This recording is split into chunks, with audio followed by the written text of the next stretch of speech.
अजय चोपड़ा जी,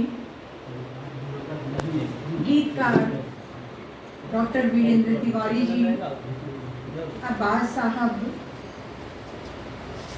इम्तियाज गाजी साहब, सभागार में बैठे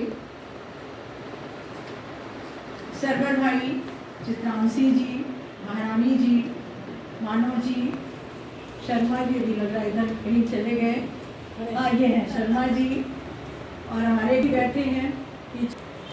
आप सभी का, खान साहब, आप सभी का सादर अभिवादन। और बहुत ही बेहतरीन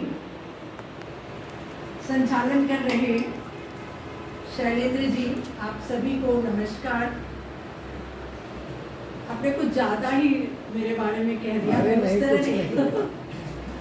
और फिर जब डॉक्टर धनेंद्र चोपड़ा सर बोले तो उसके बाद मुझे लगा कि मेरा तो सब कुछ चुक गया, और मैं तो ऐसे भी इनके वक्तव्य की बहुत कायल हूँ। जब सर बोलते हैं तो बस ये लगता है कि बोलते रहें और हम लोग सुनते रहें और मेरा नंबर ना आए, क्योंकि सर इतना कुछ बोल जाते हैं कि फिर ये लगता है कि अब क्या बोलें। लेकिन चूंकि गाजी साहब ने आज अध्यक्षीय वक्तव्य के लिए, मुझे बड़ा खराब भी लग रहा था कि चोपड़ा सर के सामने मुझे अध्यक्षीय वक्तव्य के लिए आमंत्रित किया आपने। अरे नहीं, ऐसा नहीं सर। तो फिर पहले बात कर लें और बधाई दे दें आदरणीय बड़े भाई वीरेंद्र तिवारी जी को प्रीति धारा के लिए कि आपका ये चौथा काव्य संग्रह और गीत संग्रह है।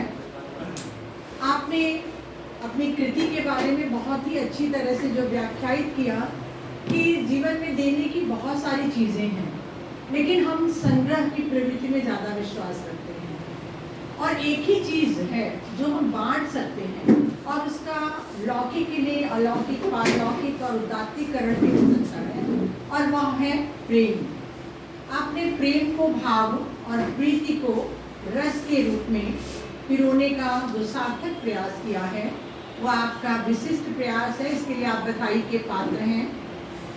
महारानी जी ने भी अपने वक्तव्य में प्रेम के संदेश और उसके संचरण की आवश्यकता को दर्शाया है।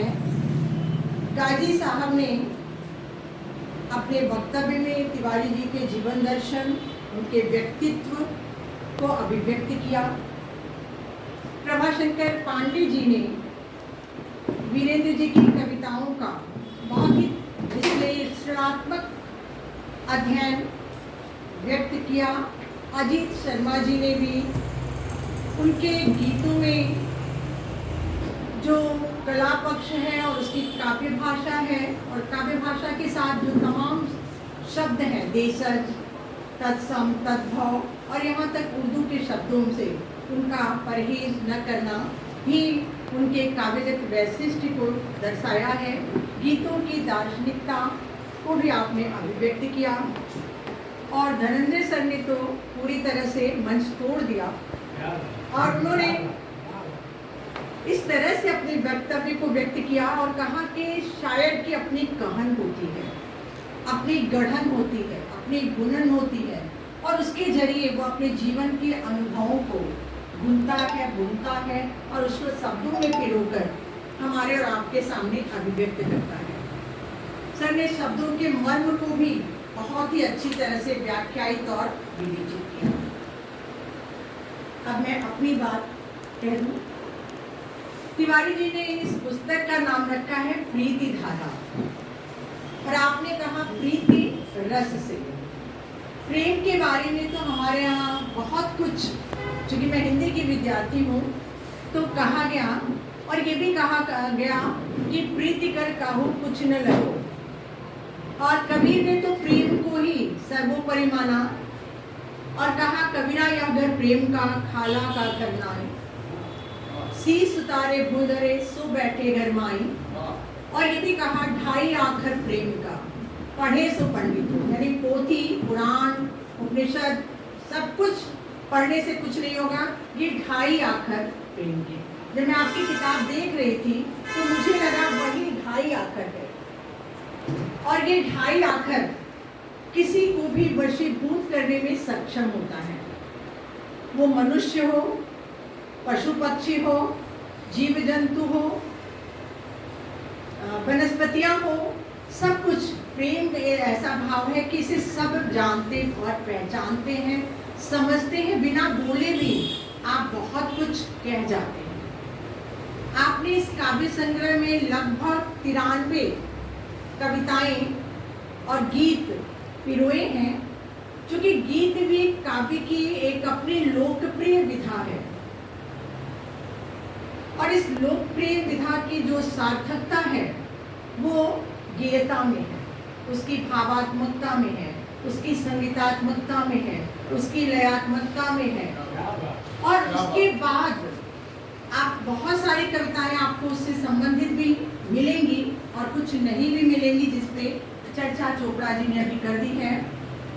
आपने केवल गीत गढ़े नहीं है, बल्कि उन गीतों के जरिए जीवन शैली कैसे रचनाकार सामाजिक परिवेश में देखते हुए वैविध्य मुखी होकर रचता है, उसको भी आपने दिखाने की कोशिश की है।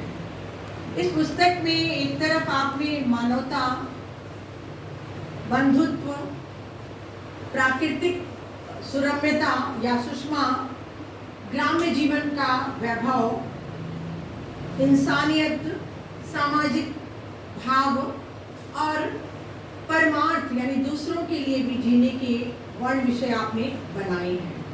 लेकिन सबसे पहले आपने प्रेम की अभिव्यक्ति को स्थान दिया है। आपने लगभग 3 या 4 कविताएं आपने माँ को लेकर लिखी है। मैंने वो भी नोट किया कि आपने माँ के चरणों में माँ का आंचल जननी न होकर भी आपने ये कविताएं माँ को लेकर समर्पित की। और हम सब ये जानते हैं कि माँ से बड़ी कोई शिक्षिका नहीं होती और माँ से बड़ी कोई पाठशाला भी नहीं होती, क्योंकि वही हमें जन्म के उपरांत पालती ही नहीं, संस्कारों से भी सहेजती है और वही उसका सहेजा हुआ संस्कार आजीवन हमें काम आता है।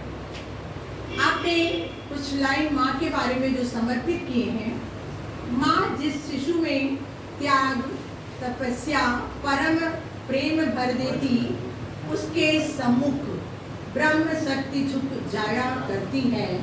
न जाने माँ किस सत्ता की पूजा करती है, अपनी धुन में लीन रात दिन गाया करती है। तो इस तरह आपने माँ को भी, क्योंकि आज माँ की आराधना का पर्व शुरू हो रहा है और जब ये नवरात्र का आज पर्व है, प्रथम दिन है और आपकी कविता का लोकार्पण और विमोचन हो रहा है, जब आप कहते हैं या देवी सर्वभूतेषु मातृरूपेण संस्थिता नमस्तस्ते नमस्तस्ते नमस्तस्ते नमो नमः। और यहाँ भी आपने जगत जननी माँ, मातृभूमि, कुछ भी आप ले लीजिए, उस मातृ गौरव को आपने पूर्ण रूप से महत्व प्रदान किया है। जब प्राकृतिक सुषमा की बात होती है, लोक जीवन भी बीच बीच में आपने दर्शाया है। और कविता है जब वे झूले नवे सखियां, कविता में आपने पूरी तरह से ये व्यक्त किया कि अब वो कुछ नहीं होता जो पहले सावन में हुआ करता था। अब ना आल्हा होता है, ना कजरी होती है, ना बिरहा होता है, ना पाग होता है। ये सब हमारे लोक जीवन से जुड़े हुए सांस्कृतिक पर्व हैं, त्योहार हैं, संस्कृतियां हैं। आपने लिखा है नहीं आल्हा, नहीं बिरहा, न कोई पाग अब है गाता, नहीं जीवनार गीतों से किसी का रह गया नाता, नहीं मनमुदित जो मुरझा गई हो सुमन की पंखुड़ी, नहीं सुनने को मिलती है कहीं सावन में अब कजरी। जीवनार आपने देख सुना होगा कि पहले बारात में बारातियों के लिए जीवनार गाए जाते थे। उसको देशज भाषा में, ग्रामीण परिदृश्य में गारी भी कहा जाता था। गाली नहीं कहते थे, गारी। और बाराती बड़े मनोयोग से उस गारी का सुनते थे और आनंद लेते थे। कभी नाराज होकर बारात लेकर नहीं भागते थे, बल्कि कहते थे और गाओ और गाओ, उनको बहुत आनंद आता था। लेकिन आज के युग में ये गारी लुप्त होते जा रही है और अब ये लगता है कि विवाह भी एक संस्कार है, जल्दी जल्दी निपटाओ, लड़की की विदाई करो। माता पिता भी अपने उस दायित्व से पूर्ण होते हैं और लड़के वाले भी बारात लेकर चले जाते हैं। अब ना वो 3 दिन के विवाह की रस्म रही, पहले एक दिन बारात आती थी, एक दिन कलेवा और जीवनार होता था, दूसरे दिन तीसरे दिन विदाई होती। अब वो सारे, हाँ अब तो 3 घंटे में, नहीं तो रोड पे ही जाकर शादी हो जाएगी। ये सब आज उत्तर आधुनिक युग में हम भूलते चले जा रहे हैं। गांव से शहर की ओर जो पलायन है, ये बहुत बड़ी आज की सामाजिक समस्या है। हम अपनी जड़ों को भी भूल रहे हैं, क्योंकि जब हम गांव को छोड़कर शहर आ गए और शहर को छोड़कर हम बाहर चले जा रहे हैं, तो दिनों दिन हम अपनी जड़ों से दूर होते चले जा रहे हैं। आपने इस पर भी अपनी गहरी पकड़ रखी है और ये दिखाया है। अगर ऐसा न होता तो प्रेमचंद ने गोबर का जो शहर की ओर पलायन था ग्रामीण परिदृश्य से, एक किसान का मजदूर बन जाना जो एक नियति थी, उसकी ओर भी आपने कहीं न कहीं खींचने का ध्यान कोशिश किया है। बिना गांव के शहर या बिना शहर के गांव पूर्ण नहीं हो पाएंगे, मिट जाएंगे नाव। अभी आप किसी बच्चे से पूछिए कि आपका गांव कहाँ है, तो वो कहता है यही तो है, इलाहाबाद। उसकी जड़ें हैं जो उसे सींचती हैं और पूरे जीवन सींचती हुई चलती हैं।